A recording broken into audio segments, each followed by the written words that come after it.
बिस्मिल्लाहिर्रहमानिर्रहीम। हमारे चैनल में खुश आमदीद। मैं इस जंगल में भाग रही थी। कितनी देर गुजर चुकी थी। भागते भागते मैं थक चुकी थी। मेरी टांगें शल हो चुकी थी। यकदम ही मैं ठोकर खाकर जमीन पर गिर गई।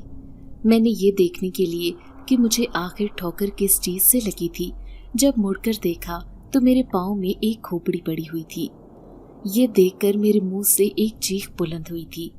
मैं फिर से अपनी जगह से उठकर भागने लगी।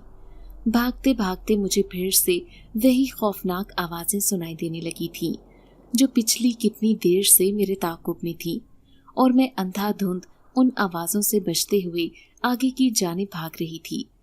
अब मैं कब्रिस्तान में थी और मैं चारों तरफ देखने लगी तो कब्रिस्तान में हर तरफ कब्रें ही कब्रें थीं। बड़े बड़े ऊंचे ऊंचे दरख्त थे। रात के अंधेरे में ये बड़े बड़े दरख्त किसी देव की मानद लग रहे थे। मुझे कुछ समझ नहीं आ रही थी कि इस कब्रिस्तान के बाहर मैं कैसे निकलूं, और अभी मैं इन्हीं सोचों में गुम थी जब मुझे अपने पाँव के आसपास किसी की आहट का एहसास हुआ। अब जब मैंने चौंक कर देखा तो उस कब्र से एक हाथ निकलकर मेरे पाँव की तरफ बढ़ रहा था। मैं वहां से भागने लगी। तभी वो हाथ लंबा होकर मुझ तक पहुंच गया। उसने मेरे पाँव को पकड़ लिया और मुझे जमीन पर घसीटने लगा। मेरे जिस्म पर कांटे चुभते रहे और उन कांटों की वजह से मेरा जिस्म जख्मी हो रहा था और मेरे पाँव में भी शदीद तकलीफ और जलन का एहसास हो रहा था, और वो मुझे खींचते हुए कब्र में उतार रहा था। तभी यकदम मेरी आंख खुल गई। मेरे खौफ से बुरा हाल था। मेरा सांस ढोंकने की माने चल रहा था। मेरे माथे पर पसीना चमक रहा था। मैंने जल्दी से लैंप ऑन किया और ग्लास में पानी डालकर जैसे ही पानी को अपने मुंह के साथ लगाया तो यकदम मुझे ऐसा महसूस हुआ जैसे इस ग्लास में पानी के बजाय सुर्ख रंग का सियाल मादा मौजूद हो। मैंने ग्लास को दूर फेंक दिया और जब गौर से देखा तो फर्श पर पानी था। सुर्ख सियाल मादे का कहीं शायबा तक नहीं था। प्यास की शिद्दत से मेरे हलक में कांटे उग रहे थे। अब मैंने जग को ही मुंह से लगा लिया था। काफी देर के बाद मेरी सांस में सांस आई। मैं सोचने लगी कि आखिर मेरे साथ पिछले चंद दिनों से ये सब क्यों हो रहा है। आखिर ये मुझे ही ख्वाब क्यों नजर आ रहा है। कभी मैं खुद को कब्रिस्तान में देखती, कभी जंगल में देखती, और मेरे पीछे खौफनाक मखलूकात होती जो मुसलसल मेरा पीछा कर रही होती थी। वो मुझे नुकसान पहुंचाने की कोशिश करती थी, मुझे खौफ सदा करती। यही सब सोचते हुए मेरी नजर अपने पाँव पे पड़ी तो ये देखकर मेरी आंखें फटी की फटी रह गईं। मेरे पाँव पे अभी भी उंगलियों के निशान थे और मेरा लिबास भी जगह जगह से फटा था।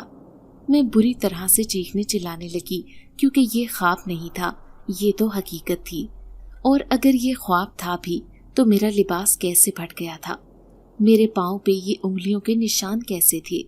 मेरी चीखों पुकार की आवाज सुनकर मम्मा पापा मेरे कमरे में आ गए। कमरे का दरवाजा मैंने इधर से लॉक किया हुआ था और वो बुरी तरह से दरवाजे पर नॉक कर रहे थे। कहने लगे कि दरवाजा खोलो हानिया, दरवाजा खोलो बेटा, क्या हुआ है तुम्हें? तुम्हारी तबीयत तो ठीक है, क्यों चिल्ला रही हो? जब मैंने दरवाजा खोला और मम्मा के साथ जाकर लिपट गई। मम्मा मेरे साथ बहुत बुरा हो रहा है। मम्मा मुझे लेकर कमरे में आ गई और मुझे बेड पर बिठाते हुए कहने लगी कि आखिर हुआ क्या है, मुझे बताओ। मगर मेरे आंसू रुक ही नहीं रहे थे और ना ही मुझे सांस में सांस आ रहा था। तभी मैंने रोते हुए हकलाते हुए मम्मा को सारी बात बताई। वो कहने लगी कि तुम ख्वाब में बुरी तरह से डर गई हो। ख्वाब को इतना ज्यादा खुद पे मुसल्लत नहीं करना चाहिए। काफी देर के बाद मेरे हवास बहाल हुए तो मैंने कहा, मम्मा अगर वो सब ख्वाब था तो मेरे कपड़े कैसे फट गए, मेरे पाँव पे ये निशान कैसे हैं? ये कहकर जैसे ही मैंने अपने जिस्म पर नजर दोहराई तो मेरा लिबास बिल्कुल साफ सुथरा था, कहीं से भी फटा हुआ नहीं था और मेरे पैर में भी किसी किस्म का कोई निशान नहीं था।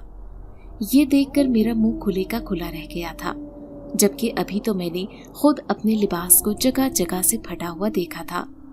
मेरे पाँव पे निशान पड़े हुए थे और अब यकदम ये सब कुछ पलक झपकते कैसे गायब हो गया। मुझे ऐसे लगने लगा था जैसे मैं किसी पुरस्कार चक्कर में फंस गई थी। मम्मा ने मेरी हालत देखी तो कहने लगी कि तुम कुरानी आयात का विर्द करके सोया करो। मुझे लगता है कि तुम पेपर्स की वजह से ज्यादा स्ट्रेस लेने लगी हो। हमेशा जब भी तुम्हारे पेपर्स आते हैं तुम्हें किसी चीज का होश नहीं रहता। ना तो तुम टाइम से खाती पीती हो, ना ही तुम किसी और सरगर्मी में हिस्सा लेती हो, और इसी स्ट्रेस के चक्कर में ही तुमने अब अपनी सेहत खराब कर ली है। वो थोड़ी देर के बाद कमरे से चली गई थी और बाकी की रात मेरी आंखों में कटी थी। मैं सोच रही थी कि जो कुछ मेरे साथ हो रहा था वो सब आखिर क्या था, और अगले कई दिन तक भी मेरे साथ ऐसा ही होता रहा। रोजाना मैं ऐसे ही ख्वाब देखती थी जिसमें मैं कभी खंडरात में घूम रही हूँ, कभी मैं खुद को किसी जंगल में देखती तो कभी किसी कब्रिस्तान में। आज मेरे कॉलेज में पार्टी थी और आज मैं सबसे मुनफरिद और खूबसूरत दिखना चाहती थी। पार्टी में पहनने के लिए मैं 3 तरह के ड्रेस लेकर आई थी। जैसे ही मैंने अलमारी खोली और कपड़ों की तरफ हाथ बढ़ाया तो मेरे मुंह से चीख निकल गई थी, क्योंकि वो तमाम कपड़े कटे फटे थे। ऐसे लग रहा था जैसे उन्हें कैंची से किसी ने कट लगा दिए हो। ये देखकर मैं चीखने चिल्लाने लगी। अब की बार मम्मा मेरे कमरे में आई तो बहुत गुस्से में थी। वो कहने लगी, हानिया तुम्हारी तबीयत तो ठीक है, आखिर तुम्हें क्या दौरे पड़ते हैं जो तुम अचानक से चीखने चिल्लाने लगती हो। अभी तुम्हारी आवाज ड्राइंग रूम तक जा रही थी। मिसेस अलवी बैठी हुई थी। उन्होंने तुम्हारी चीखो पुकार की आवाज सुनी तो कहने लगी कि हानिया को क्या हो गया है, जाकर देखो उसे। अब मैं उन्हें क्या बताऊं जाकर कि तुम्हें क्या हुआ है। तुम्हें तो बैठे बिठाए दौरे पड़ने लगते हैं। तुमने मुझे उनके सामने शर्मिंदा करवा के रख दिया। मैंने मम्मा की किसी बात पर ध्यान नहीं दिया और उन्हें पकड़कर अलमारी के सामने लाई और कहने लगी, ये देखें जरा मेरे कपड़ों का क्या हाल हुआ है। मम्मा ने भी कपड़े देखे तो वो हैरान रह गई। तमाम कपड़ों की हालत ऐसी थी जैसे उन्हें किसी ने कैंची से काट दिया हो। अब जब मम्मा ने उन कपड़ों को देखा तो मुझे कहने लगी कि तुम्हारे कमरे में कौन आया था। घर में तो मुलाजमों के अलावा कोई भी आता जाता नहीं है, तो फिर ये कौन कर सकता है। मुलाजमों को इतनी जुर्रत नहीं है ऐसा करने की। कहीं तुमने ही तो नींद के आलम में ये काम नहीं कर दिया। मैंने हैरत से मम्मा की तरफ देखा। आप हर बात पर मुझ पर ही शक क्यों करती हैं? मैं आखिर अपना नुकसान क्यों करूंगी? आज मेरी पार्टी है, अब मुझे बताएं मैं क्या पहनूं। मेरे सारे कपड़े खराब हो चुके हैं और इनमें से कोई भी पहनने के काबिल नहीं रहा। मम्मा से पैसे लेकर फिर उसी वक्त ड्राइवर के साथ जाकर नया ड्रेस खरीद कर लाई थी। ये पिंक कलर का फ्रॉक था और इसके साथ खूबसूरत सा पिंक कलर का दुपट्टा भी था। मैं अमूमन दुपट्टा नहीं ओढ़ती थी और ना ही मैंने कभी फ्रॉक पहना था, मगर इस वक्त मुझे जल्दी थी और इससे ज्यादा खूबसूरत ड्रेस मुझे कोई नजर नहीं आ रहा था।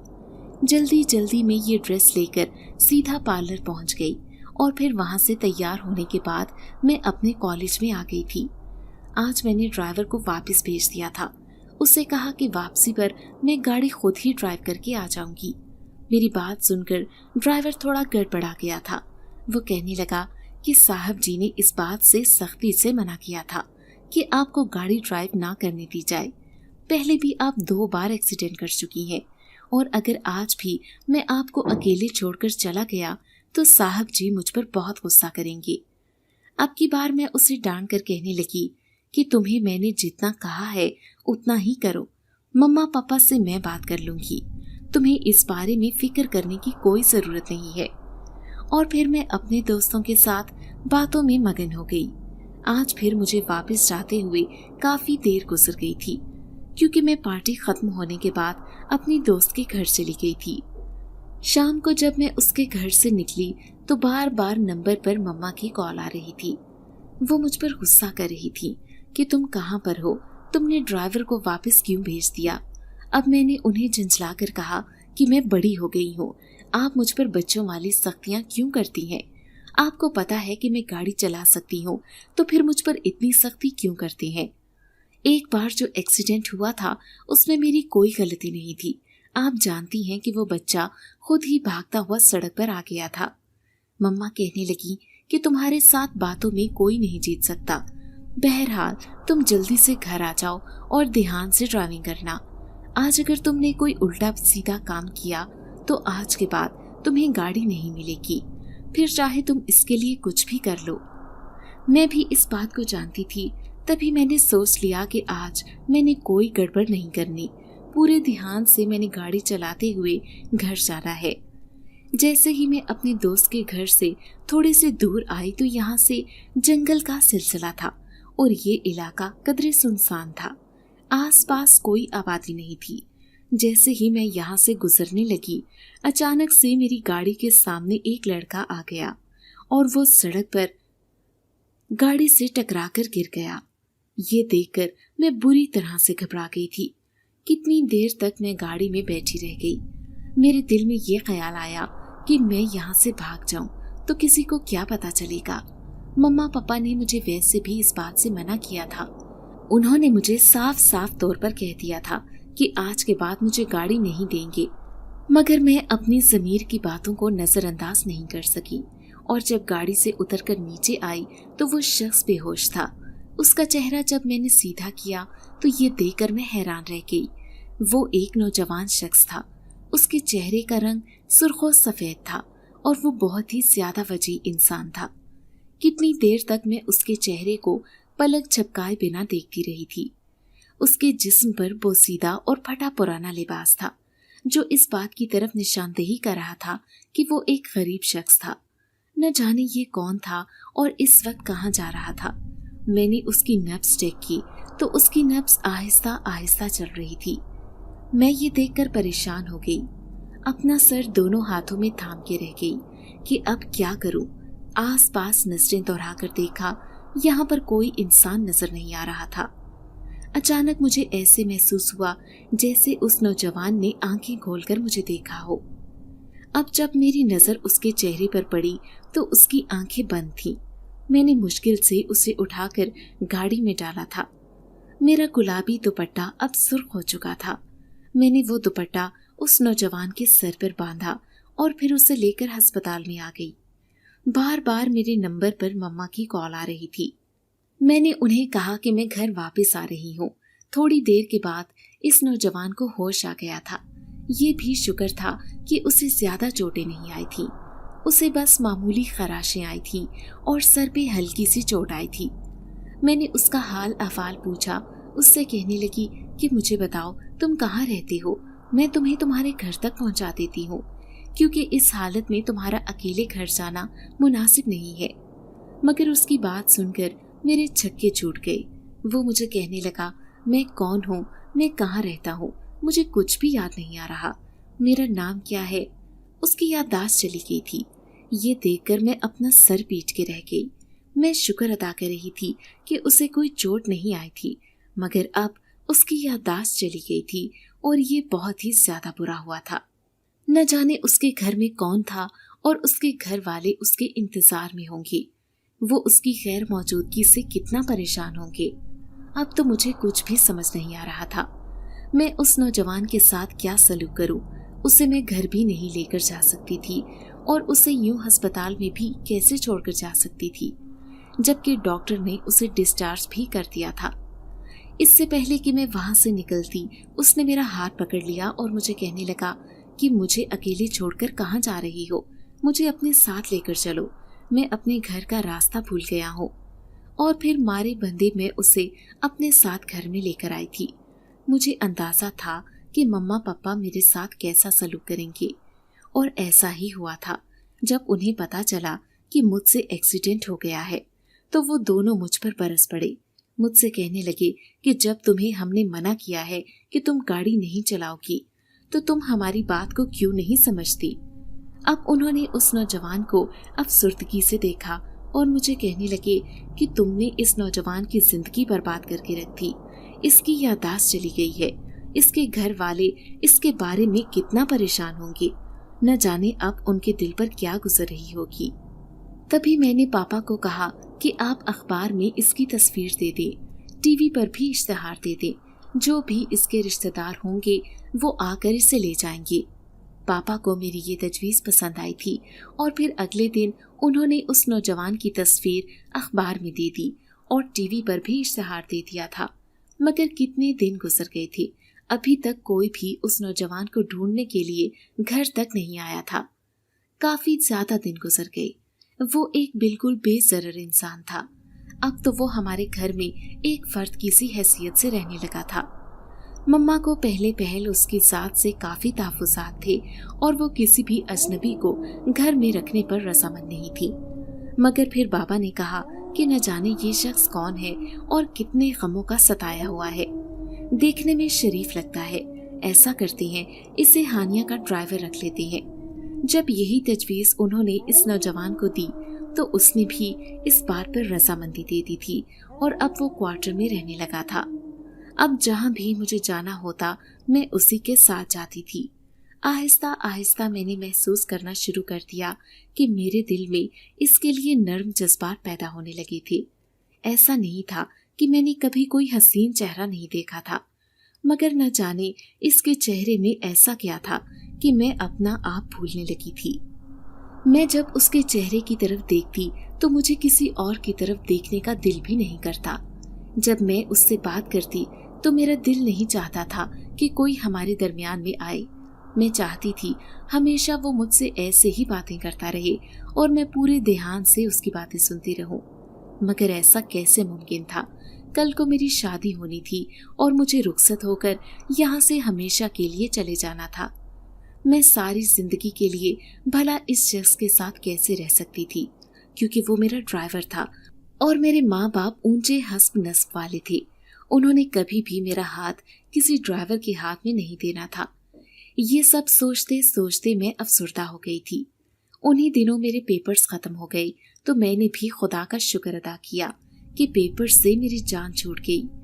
यूं भी मेरे तमाम पेपर्स बहुत अच्छे हुए थे और अब मुझे इस बात का पूरा यकीन था कि मैं नुमाया पोजीशन से कामयाबी हासिल करूंगी।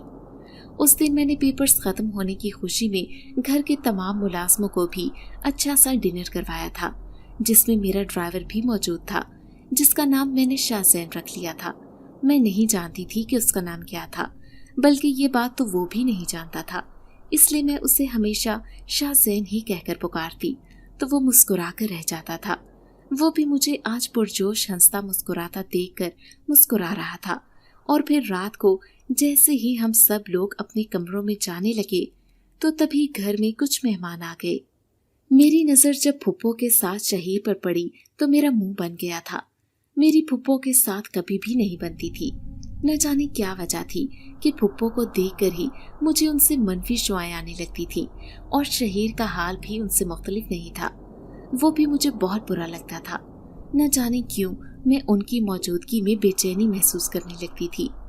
जब मैंने मम्मा से इस बात का जिक्र किया तो वो कहने लगे कि मुझे भी तुम्हारी फुप्पो पसंद नहीं है, मगर मैं क्या करूं, वो तुम्हारे पापा की बहन है, उन्हें हम घर में आने से मना नहीं कर सकते। मगर मुझे उनकी हरकतें बहुत मशकूक लगती। मैं उनकी मौजूदगी में इत्मीनान महसूस नहीं करती थी। मम्मा की बात सुनकर मैं चौंकी और उन्हें कहने लगी कि कैसी हरकतें, आखिर आपने फुप्पो को ऐसा क्या करते देखा है जो आपको अच्छी नहीं लगती। मम्मा ने फिर मेरी बात को टाल दिया और कहने लगी कि मैं ऐसे ही एक बात कह रही थी, तुम तो बात को ही पकड़कर बैठ जाती हो। और आज जब फुप्पो को मैंने देखा तो वो मेरे पास आकर बैठ गई और मेरी बलाई लेने लगी। हमेशा की तरह वो मेरी खूबसूरती की तारीफें किए जा रही थी और शहीर भी मुझे देख देख कर मुस्कुरा रहा था। ये सब मुझे खौफ में मुब्तला कर रहा था। तभी मेरी नजर सामने शाहजैन पर पड़ी। वो फुप्पो को अजीब से अंदाज में घूर रहा था। आज उसकी आंखों में फुप्पो के लिए अजीब सी नफरत और गुस्सा नजर आ रहा था। और ये देखकर मैं हैरान रह गई कि आखिर शाहजैन को फुप्पो से क्या मसला था और वो उन्हें इस नज़र से क्यों देख रहा था। इससे पहले कि तमाम मुलाजमा को मम्मा ने अपने क्वार्टर में भेज दिया था और अब हम घर के लोग यहाँ पर मौजूद थे। तभी फुप्पो पापा से कहने लगी कि मैं तुमसे पहले भी एक सवाल अर्ज कर चुकी हूँ और आज मैं दोबारा तुमसे वही बात पूछने आई हूँ। अब मुझे बताओ भला मेरी बात का क्या जवाब है? क्या तुम मेरी बेटी को मेरे हवाले करोगे? ये बात सुनकर मम्मा पापा ने मेरी तरफ देखा और कहने लगे कि हानिया तुम अपने कमरे में जाओ। इससे पहले कि मैं अपनी जगह से उठती फुप्पो कहने लगी कि इसे यहीं पर बैठा रहने दो, अच्छा है कि इसकी जिंदगी का फैसला इसकी मौजूदगी में ही हो जाए। फुप्पो की बात सुनकर मैं चौंक कर मम्मा की तरफ देखने लगी।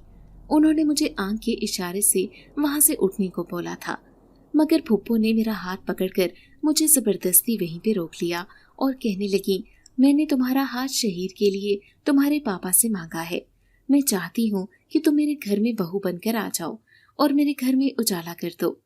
फुप्पो की बात सुनकर मेरी आंखों के सामने उनका छोटा सा घर घूम गया था, जहाँ पर सिर्फ 3 कमरे थे और ढेर सारे लोग उस छोटे से घर में रहते थे।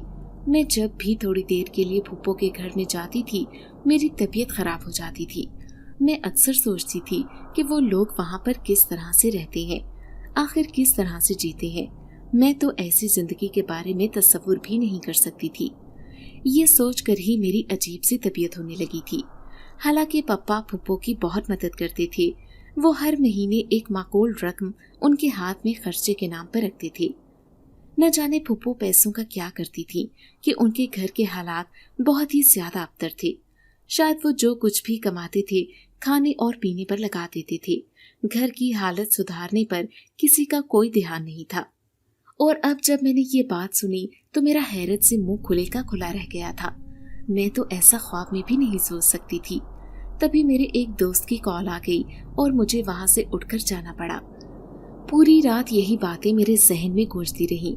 मैं सोचने लगी कि अगर पापा ने फुप्पो को हाँ कर दी तो मैं कहाँ जाऊंगी। मेरे लिए तो ऐसा सोचना भी महाल था। आज रात पूरी मेरी बेचैनी में गुजरी थी और आज भी मैंने खुद को अजीब से वीरानों और खंडरात में भागते हुए देखा था। अगले दिन जब मैं उठी तो सुबह सवेरे ही फुप्पो और शहीर अपने घर वापस चले गए थे। मम्मा से जब मैंने फुप्पो के बारे में बात पुरस की तो वो कहने लगी कि तुम्हारी फुप्पो का दिमाग खराब हो गया है। भला शहीर और तुम्हारा कोई जोड़ बनता है? वो मैट्रिक फेल एक छोटी सी दुकान पर बैठने वाला और इसमें आगे बढ़ने का, तरक्की करने का भी कोई जज्बा नहीं है। वो मेरी बेटी के काबिल नहीं हो सकता और मैं अपनी फूलों जैसी नाजुक बेटी को इस घर में कैसे भेज सकती हूँ। ये सुनकर मैं मुतमईन हो गई और कहने लगी कि पापा का इस बारे में क्या ख्याल है। मम्मा कहने लगी कि तुम्हारे पापा वैसे भी तो अपनी बहन से बहुत मोहब्बत करते हैं, मगर जहाँ पर तुम उनके लिए अहमियत रखती हो, इतनी अहमियत उनके लिए मैं भी नहीं रखती और वो तुम्हारी जिंदगी आसाइशों से ही देखना चाहती हैं। यही वजह है कि उन्होंने अपनी बहन को साफ इनकार कर दिया।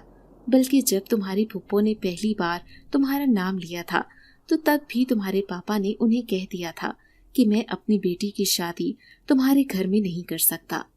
इसके अलावा तुम जो भी मुझसे मांगोगी मैं तुम्हें देने के लिए तैयार हूँ।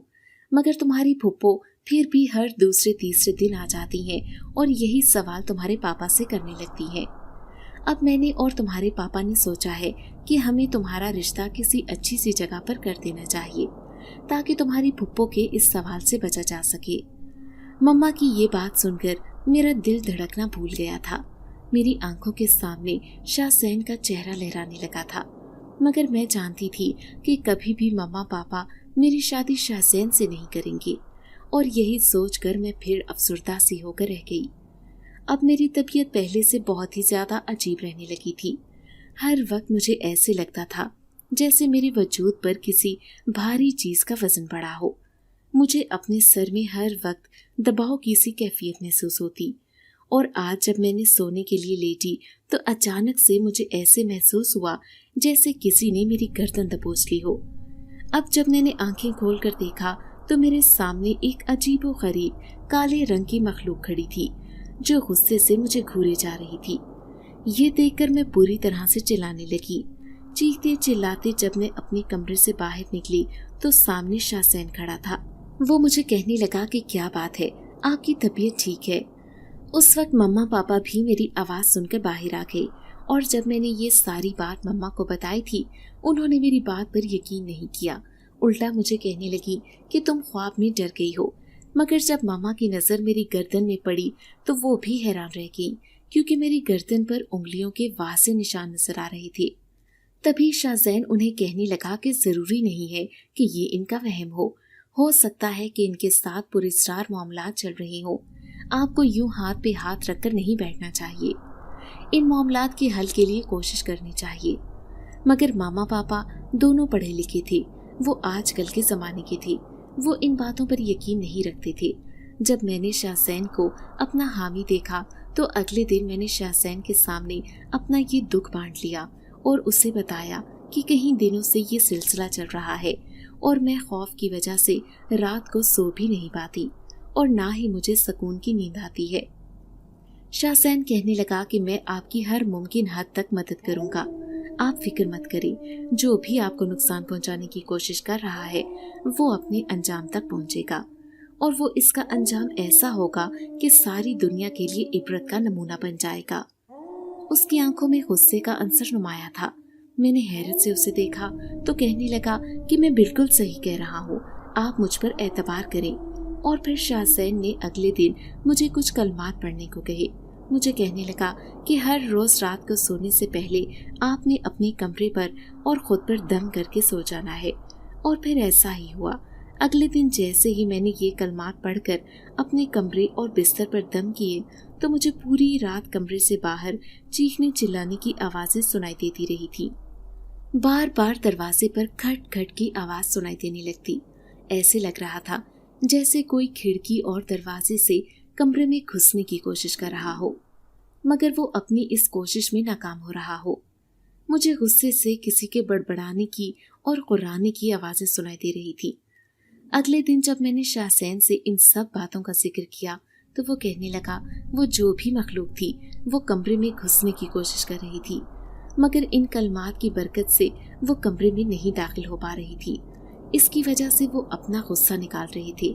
आप फिक्र मत करें, जब तक आप इन कलमात को अपने विर्द में रखेंगी कोई आपको नुकसान नहीं पहुंचा सकेगा। और फिर उसने मुझे पढ़ने के लिए मजीद कलमात बताए थे। तब मैं हैरत से उसकी तरफ देखने लगी थी। उससे कहने लगी कि तुम कौन हो और ये सब कैसे जानती हो? तुमने मुझे एक बार मेरे कहने पर एतबार कर लिया, जबकि मेरे मामा बाबा उन्होंने मुझ पर मेरी बात पर एतबार नहीं किया था। वो पुरस्कार अंदाज में हंसते हुए कहने लगा कि मैं जानता हूँ कि आप सच कह रही हैं। आप जैसी लड़की कभी झूठ बोल ही नहीं सकती और आप किसी हवाले से भी परेशान ना हो। आप बस रोजाना ये कलमात वज़ाइफ पढ़ती रहें और नमाज पंजगाना का एहतमाम करें। इसके साथ साथ कुरान पाक की भी तिलावत करती रहें। आप देखिएगा कि आपका ये मसला हल हो जाएगा। जिसने भी आप पर जादू के जरिए से नापाक चीज मुसल्लत की है ये वार उसी पर पलट जाएगा। उसकी बात सुनकर मेरा मुंह खुले का खुला रह गया था। कैसी बातें कर रही हो तुम? मुझ पर भला किसने जादू करना है और क्यों? मेरी बात सुनकर वो गड़बड़ा कर रह गया। कहने लगा मैंने वैसे ही अंदाजन एक बात कही है। मैंने देखा है कि आजकल लोग जरा जरा सी बात पर एक दूसरे पर जादू करवा देती हैं। अगर कोई उनसे ज्यादा दौलतमंद है ये चीज उनसे बर्दाश्त नहीं होती, हसद में वो जादू करवा देती हैं। और अगर कोई अपने किसी बच्चे का रिश्ता किसी जगह पर ना दे रहा हो तो वो भी हसद में आकर जादू करवा देती हैं। गर्ज ये कि लोग अपने हसद को इस तरह से निकालते हैं ताकि दूसरों का नुकसान हो। उसकी बात सुनकर मैं चौंकी थी। मेरा रिश्ता लेने के लिए तो फुप्पो आ रही थी, तो कहीं फुप्पो ने मुझ पर... नहीं, ऐसा नहीं हो सकता। वो तो बहुत अच्छी हैं, वो मुझसे बहुत प्यार करती हैं। वो भला मेरे साथ ऐसा कैसे कर सकते हैं? मैं तो उनके भाई की बेटी हूँ। मगर फिर जब मुझे फुप्पो की अजीब सी मुस्कुराहट और आंखों में अजीब सी चमक याद आई तो मैं कुछ सोचने पर मजबूर हो जाती। यूं भी उनकी मौजूदगी में मैं घबराहट का शिकार हो जाती। अपना दम घुटता हुआ महसूस होने लगता था और जब वो यहाँ से चली जाती तो मैं पुरसकून हो जाती। अब जब मैंने ये वज़ाइफ पढ़ने शुरू किए, नमाज की पाबंदी की, तो मेरे दिल में इत्मीनान और सुकून बढ़ने लगा था। अब मुझे ना तो खौफनाक ख्वाब आते थे और ना ही मुझे डर लगता था, बल्कि एक अजीब सा सुकून और नूर ने मुझे अपने हिसार में ले लिया था। उस दिन फुप्पो घर आई तो वो बहुत अजीब से अंदाज में मुझे देख रही थी। मुझे उन्होंने अपने पास बिठा लिया और जब उनके साथ जाकर बैठी तो आज भी मुझे उन्हें देखकर घबराहट का एहसास होने लगा था। थोड़ी ही देर के बाद मैं उनके पास से उठ गई तो वो हैरत ज़दा सी नजर आने लगी। मुझे कहने लगी कि मैं तुम्हारी फुप्पो हूँ, मगर तुम मुझसे दूर क्यों भागती हो, जैसे मैं तुम्हारी कोई दुश्मन हो।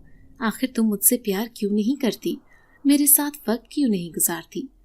फुप्पो की बात सुनकर मैं चुप की चुप रह गई। मैं भला उन्हें इस बात का क्या जवाब देती? और फिर जब मम्मा घर आ गई तो मैंने भी इस बात पर शुक्र अदा किया। आज फुप्पो यहीं पर रुकी थी। रात को मुझे नींद नहीं आ रही थी। मैं कमरे में चहलकदमी करते हुए वज़ाइफ पढ़ रही थी। जैसे ही मैं खिड़की के पास पहुंची तो ये देखकर मैं हैरान रह गई कि फुप्पो सहन में मौजूद थी और वो इधर उधर देखते हुए पौधों की क्यारी में कोई चीज छुपा रही थी। ये देखकर मैं हैरान परेशान रह गई कि फुप्पो रात को यहाँ पर क्या कर रही है। और फिर मैं खिड़की के एक तरफ हो गई ताकि फुप्पो मुझे देख न सके। काफी देर के बाद वो अपने कमरे में चली गई और मैं चहलकदमी करते करते वजीफा पढ़ती रही और फिर मैं सो गई। सुबह होते ही जब मैंने फूलों वाली क्यारी खोलकर देखी तो उसमें तावीज मौजूद थे। तावीज हाथों में लेकर मैं हैरान परेशान थी। तभी मुझे अपनी पुश्त पर शाहजैन की आवाज सुनाई थी। वो मुझे कहने लगा कि ये सब क्या है, ये तावीज यहाँ पर किसने दबाया है। फिर मैंने अपनी आंखों देखा मंजर उसे बताया तो वो कहने लगा कि मेरा शक बिल्कुल सही था, आप पर आपकी फुप्पो जादू करवा रही है।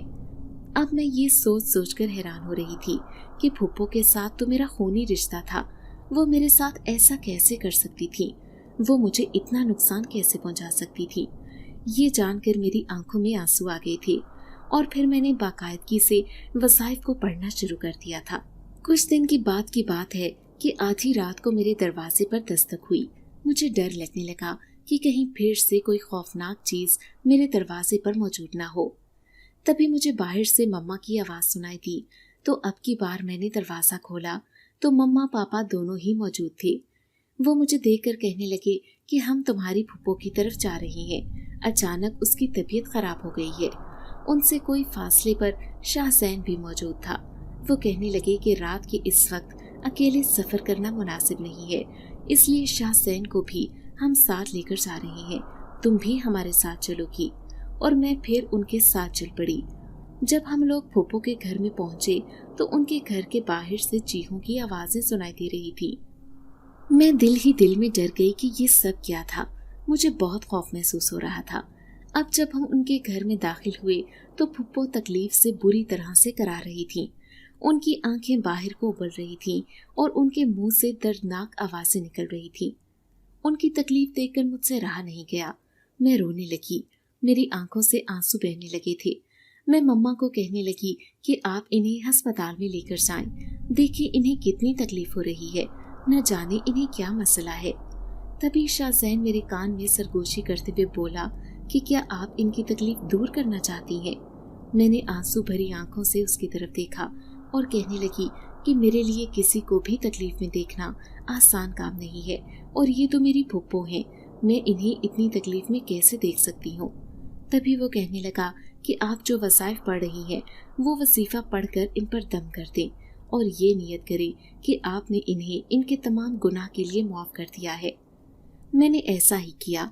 तभी फुप्पो एकदम ठीक हो गई और वो हैरत से अपने जिस्म को मल मल कर देखने लगी। थोड़ी देर पहले ही उनका तमाम जिस्म अकड़ा हुआ था और उन्हें अपने जिस्म में दर्द महसूस हो रहा था।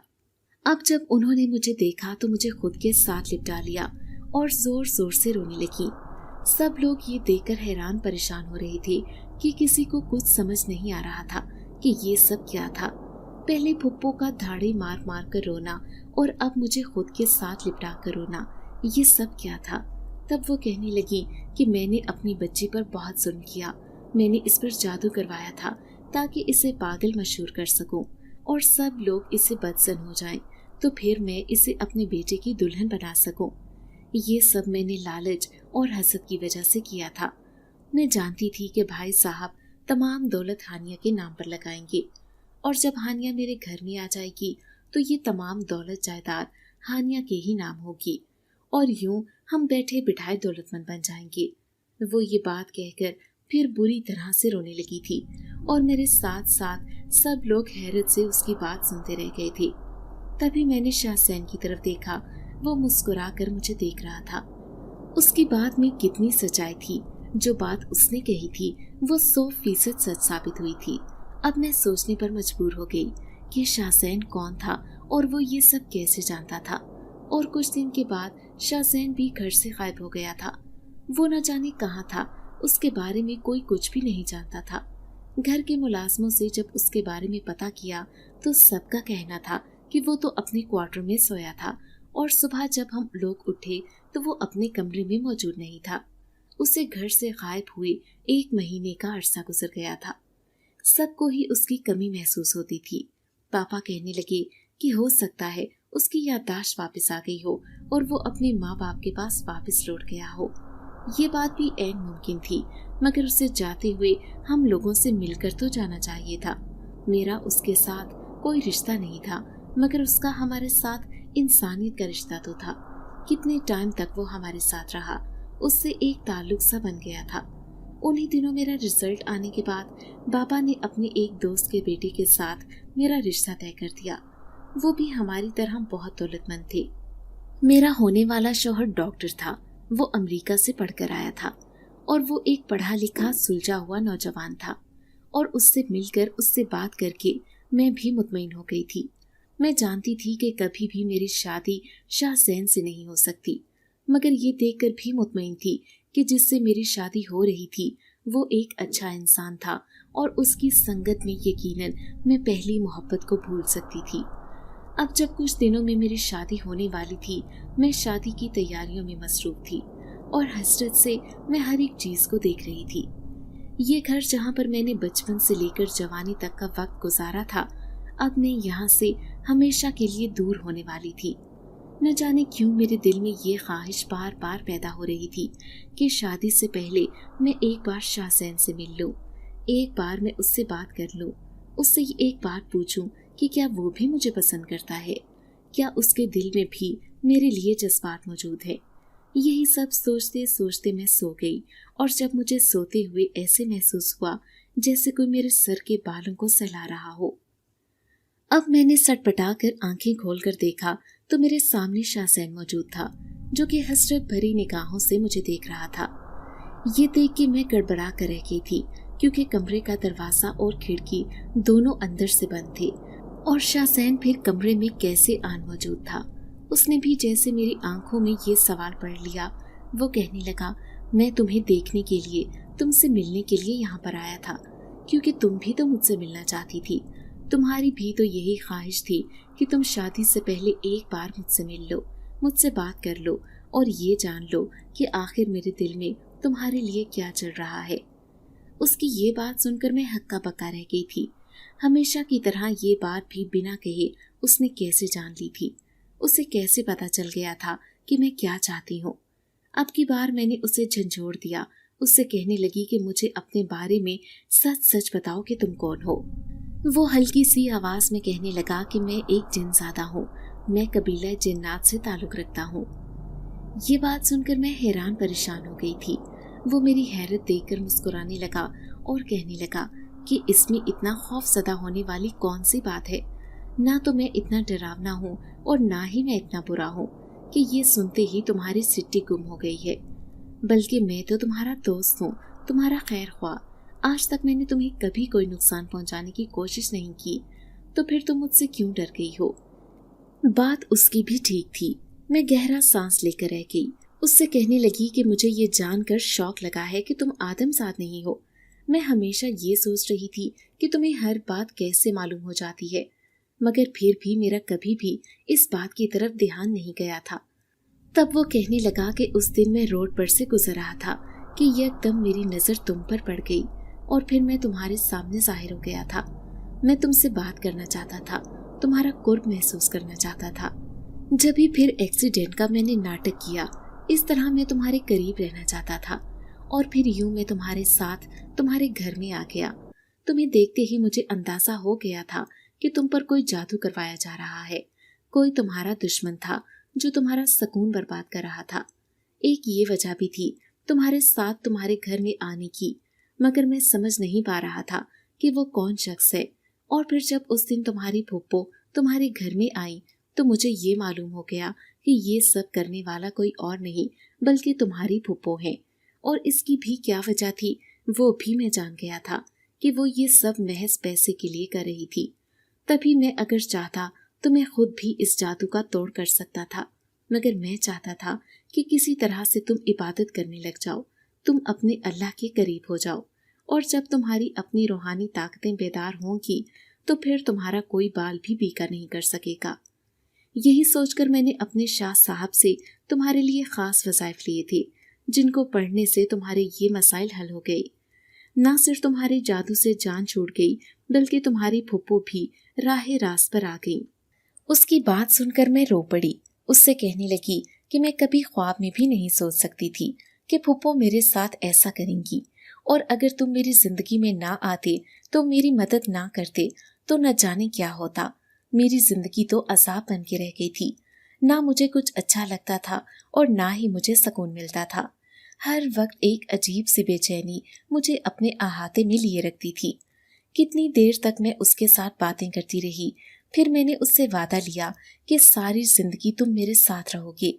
जब भी कभी मुझे तुम्हारी जरूरत पड़ी, जब भी मैंने तुम्हें पुकारा, तो तुम मेरी बात सुनने के लिए मेरे पास जरूर आओगे।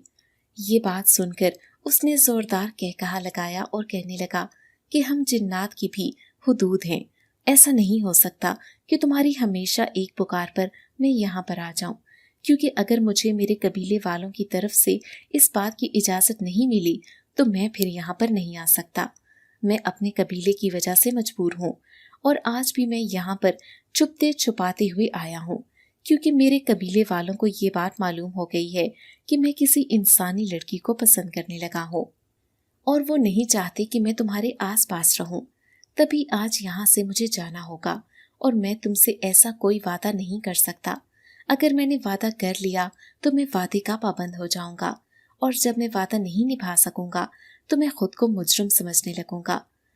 मैं उसकी मजबूरी, उसकी बात समझ गई थी। फिर मैंने आंखों में आंसू लिए उसे अलविदा कर दिया। इस बात को कितने ही साल गुजर गए हैं, आज भी उसकी मोहब्बत, उसकी याद मेरे दिल में ताज़ा है।